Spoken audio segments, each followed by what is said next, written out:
Hello friends, welcome to golden lights. இன்றைக்கி நம்ம பார்க்க போகிறது வந்து ஸ்டேர்கேஸ் சென்சர் லைட்டு. இது நம்ம வந்து இன்றைக்கி அன்பாக்சிங் பண்ண போகிறோம். இதுதான் இப்போ நம்ம பாக்ஸ் ஓப்பன் பண்ணது நமக்கு இந்த மாதிரி ஒரு டிவைஸ் கிடைக்கும். இதுதான் வந்து ஸ்டேர்கேஸ் சென்சர்.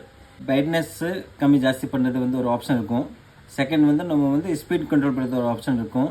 தேர்ட் வந்து நம்ம வந்து டைமர் செட் பண்ணிடலாம்.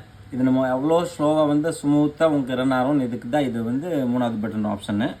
அப்போது இது போக இதுக்குள்ளே நமக்கு வந்து 2 சென்சர் கிடைக்கும். ஒன்று வந்து கீழே ஸ்டெப்பில் போடணும், ஒன்று வந்து மேலே போடணும். அப்போ மேலேருந்து வரப்போ மேலோட சென்சர் ஒர்க் ஆகும், அப்போ கீழேருந்து வரப்போ கீழோட சென்சர் ஒர்க் ஆகும். அப்போது இதுக்குள்ளே வந்து ஒரு 5 மீட்டர் ஒரு 2 வயர் கோடு கிடைக்கும் உங்களுக்கு. இதுக்கு ஒரு அடிஷ்னல் பின் இதுக்குள்ளே. இது நம்ம கொஞ்சம் தூரத்தில் இருக்கணும், நம்ம இந்த மாதிரி பின் ஜாயின் பண்ணிவிட்டு நம்ம கொஞ்சம் எக்ஸ்டெண்ட் பண்ணிடலாம். இது